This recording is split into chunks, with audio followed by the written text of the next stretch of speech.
Today, I'm going to show you how you can remove the logo off your Tesla. It's called debadging. It's super simple, so let's get into it. A couple of notes before we begin. If you're leasing your Tesla, I would actually advise against this because upon lease turn-in, they are very particular as to the condition of the car, and missing logos might be something that they ding you for a few $100s. If you know how to put it back on, which is kind of difficult, maybe a third party might be easier because it'll come on a sheet of plastic and be ready to adhere all in one piece. But taking this one off and then reapplying it, not an easy task, so I wouldn't recommend it if you are planning on putting it back or if you're leasing your car. Another thing to consider is if you have an early Model Y around 2020. I'm not sure when they made the change, but those early Model Ys actually have holes in the trunk. So when you remove this logo, you're going to have a couple of holes to contend with. You could, go to a local hardware store, get some hole plug fillers,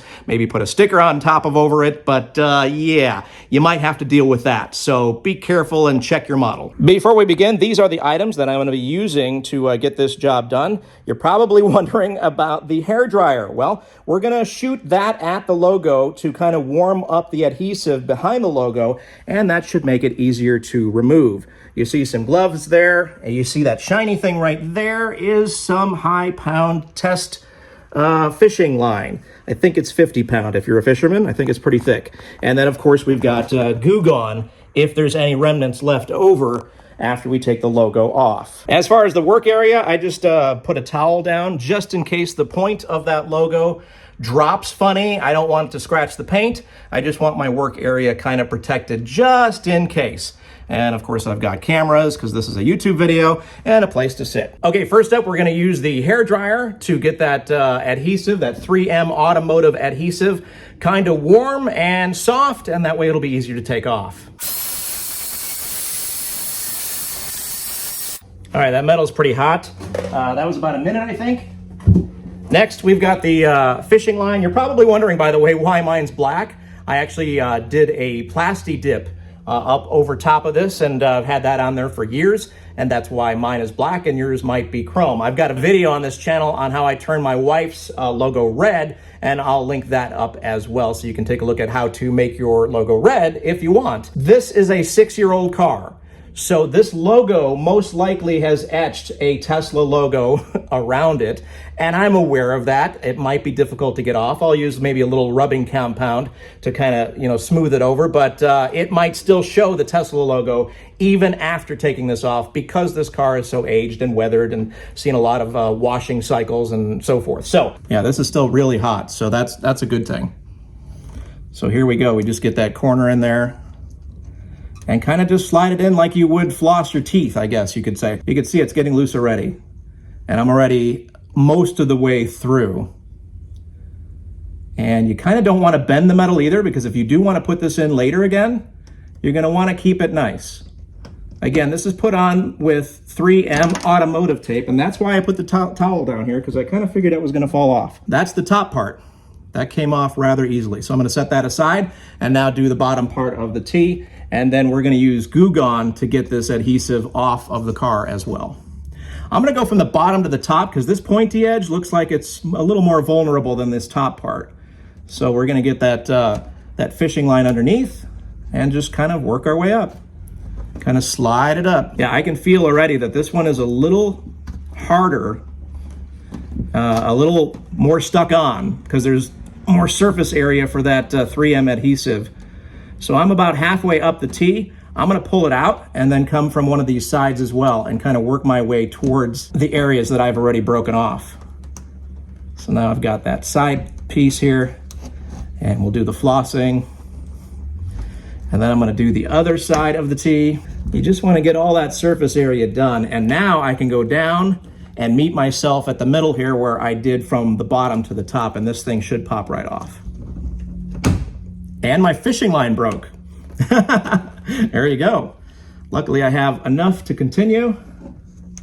I've actually used this particular piece of fishing line taking other logos off, so it doesn't surprise me that it broke. And I'm just kind of working my way back and forth, kind of like flossing your back teeth. Okay, I'm able to turn it. That's good, right?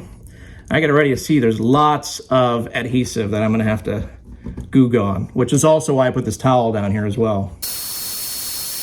All right, let's try this again. I'm gonna go from the bottom.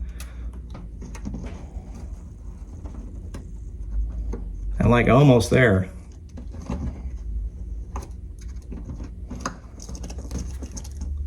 You can see the logo's all twisted. Got it. All right. So there is the logo, and there is the top piece for it. And I'm just going to set this aside somewhere in my garage. You notice that it is bent on the rear one. For the front one, it's more flat, but it is bent for the slope of your trunk. And so next up, we've got to clean up this adhesive with GooGone. Okay, this stuff is amazing for getting off goo, and this would qualify. So this is the adhesive remnants. The thing behind GooGone, though, is you've got to spray it and then kind of let it sit for a little bit. So we're going to go ahead and do that. That's also why I've got this towel down below. All right, we're going to let that sit, and then we'll wipe it off. You might be asking yourself, why in the world would you want to do this? Well, there's a few reasons that I can come up with. One, a little bit cleaner look. You may not want to have anything on the back trunk of your car.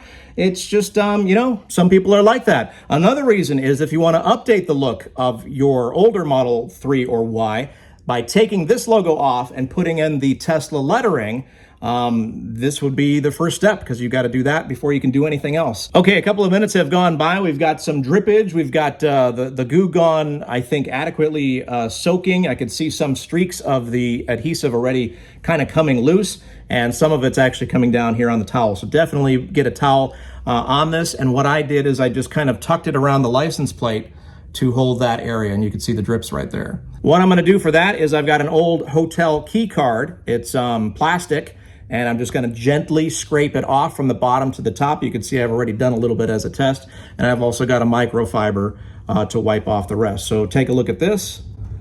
You can see that goo just coming right off the top. It's super, super easy. Very light and gentle. You don't need to be heavy on the scratching. You can see it all just coming off super, super easy. Again, I have a feeling I'm going to have some etching based on the age of the car and how long this logo's actually been on here. But you, if you have a newer car, may not experience that. So this black adhesive is literally just wiping right off onto the card. I'm not even applying that much pressure. It's just kind of wiping right off. So after I get done with all of this and wipe everything clean, that GooGone is actually not great for the paint in terms of protection.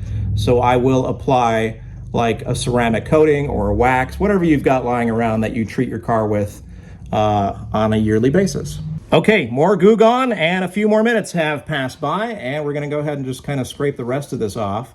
You can see that black part is disappearing, and it's like several layers deep. So that's why I hit it with the GooGone again. Next up is the rubbing compound. I'm happily surprised that I don't see any etching going on. So if I can actually get this remnants of the 3M adhesive off, I think it's going to be, you can see the Tesla logo still outlined right there. So this is what I'm going to be using next, turtle wax rubbing compound, and we'll see how that does. Onto a microfiber.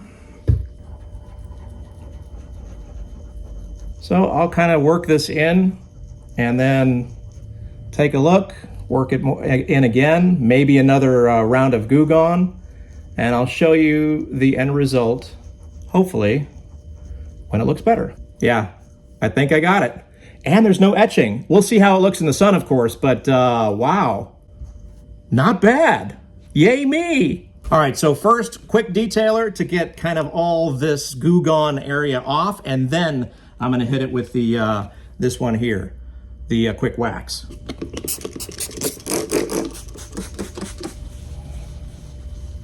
Just finished up the quick wax portion of this project, and I think you can see on camera, it looks pretty good. I'm going to take this outside and show you under proper lighting both my front and my back, and this is looking way better than even I expected. I thought I'd see like an outline etching of this logo, and I'm just not seeing that. I think the paint came out really well, and I'm just kind of finishing up the wiping down portion, and we'll take you outside and take a look at this thing. I got this thing out in the sun. I wanted to show you guys, you know, in proper lighting, not in a garage, not with lighting and all that kind of stuff.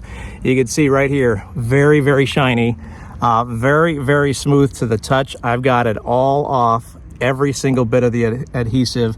Of course, now I've touched it with my hand, but and then I did the quick wax just to give it some protection for the time being before my next waxing job. You can see it's just, there's no etching, there's no remnants of it.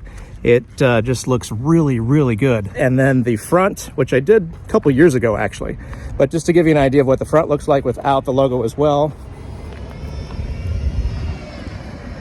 You can see all the fingerprints of closing the front, but this I did a long time ago. It was, I don't know, in this area, and I got rid of that pretty easily. And this is what it looks like, debadged from the front. And again, I'll take you in the back here, just doing a little quick, you know, kind of B-roll shot, just so you can see it from every angle. I can tell you with the naked eye, I don't see where the logo was anymore. So basically, I did that rubbing compound until it was smooth, until I felt no more rough feeling with the microfiber and the rubbing compound. It looks really, really good. So that is how you remove the logo or debadge your Tesla. Super simple, right? It was so easy. If you like what we're doing here on the channel, please hit that like button on the video, as well as subscribe to the channel. Almost 15,000 subscribers already. Thank you so much, and I'll see you next time.